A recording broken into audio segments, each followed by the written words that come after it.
like to read the Federal Writers Project slave narrative of Henry D. Jenkins. He was 87 years old and one of the most successful formerly enslaved people when interviewed by W. Dixon in Winnsboro, South Carolina.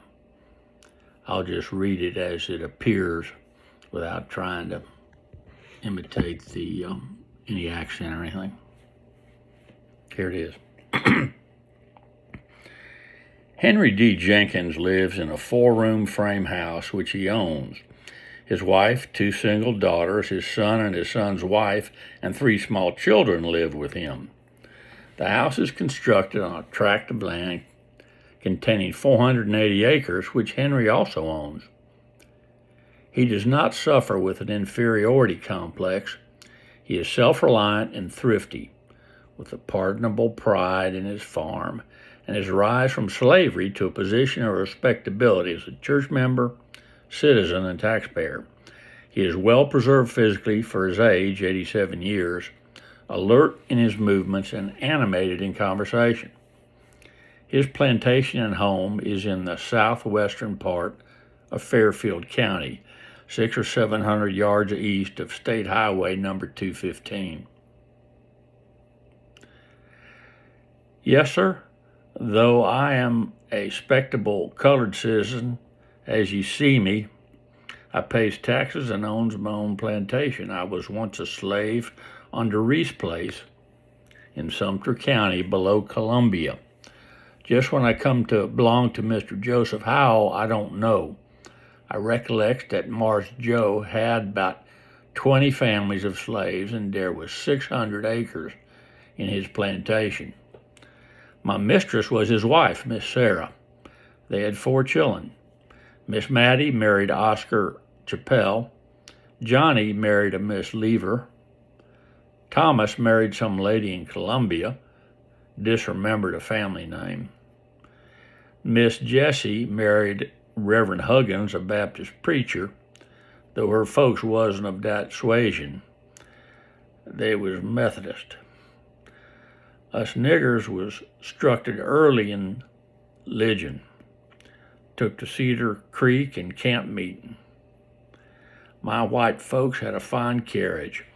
A mulatto boy, Adam, was the driver. Sometime I'd go with him to meet visitors from the low country at the station and look after the baggage and such. Yes, sir, I doesn't deny it. I got many whoopings. There's not much to a boy, black or white, that don't need a whooping sometime on the way up. When you break a wild-spirited colt, they make the best hoss or mule. I can do more work today than most of these trifling cigarette young men's. You sees me today as straight as an arrow and like a wildcat on my foots. You bet your life my white folks was the bestest in the land. They wasn't mealy-mouthed. They made everybody work, sun to sun, 7 days in the week. But didn't the good Lord set the example? Yes, sir, he made us all work. Women in the perils of childbirth draped cottonseed and corn kernels. Dr. Turnipseed, that was our doctor, allowed at light labor like that, good for them. Farmhands got a peck of meal, 3 pounds of bacon, quart of molasses, cup of salt, and 2 cups of middling flour, no white flour. Had good warm clothes in winter, 1-piece cotton suit in summer. And the little niggers went dressed in their shirt tails from 1st of June to 1st of October. They sure did, and was as happy over it as the day was long.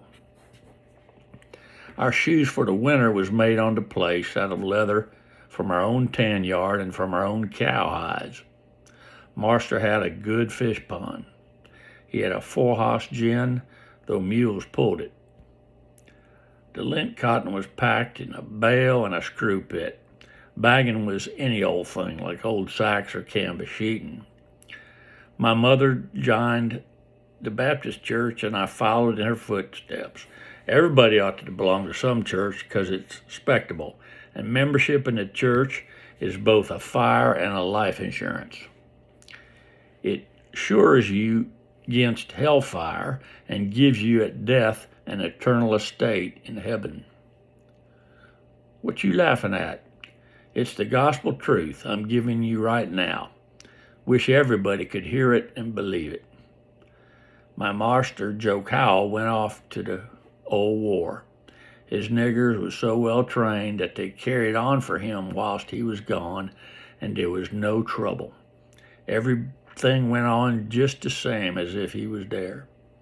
Ours was a fine body of slaves and loyal to the mistress and her chillin'. Dances? Yes, sir, I can hear them fiddles and the patting now. This the way the dance was called. Balance all, sashay to your partners, swing her round and promenade all. Forward on the head, ladies change and all that. Then the jigs went on, believe me, them was times. When the Yankees come, what did they do? They did them things they ought not to have done, and they left undone the things they ought to have done. Yes, that just about tells it. One thing you might like to hear. Mistress got all the money, the silver, the gold, and the jewels, and got the well digger to hide them in the bottom of the well. Them Yankees smart. When they got there, they asked for the very things at the bottom of the well. Mistress wouldn't tell. They held a court of inquiry in the yard, called slaves up one by one, good many. Must have been a Judas amongst us. Soon the Yankee was let down in the well, and all that money, silver, gold, jewelry, watches, rings, brooches, knives and forks, butter dishes, waters, goblets, and cups was took and carried away by an army that seemed more concerned about stealing than they was about the holy war for the liberation of the poor African slave people. They took off all the horses, sheep, cows, chickens, and geese. Took the seine and the fishes they caught, corn and crib, meat and smokehouse, and everything. Marsh General Sherman said war was hell. It sure was. Maybe it was hell for some of them Yankees when they come to die and give account of the deeds they done in Sumter and Richland counties.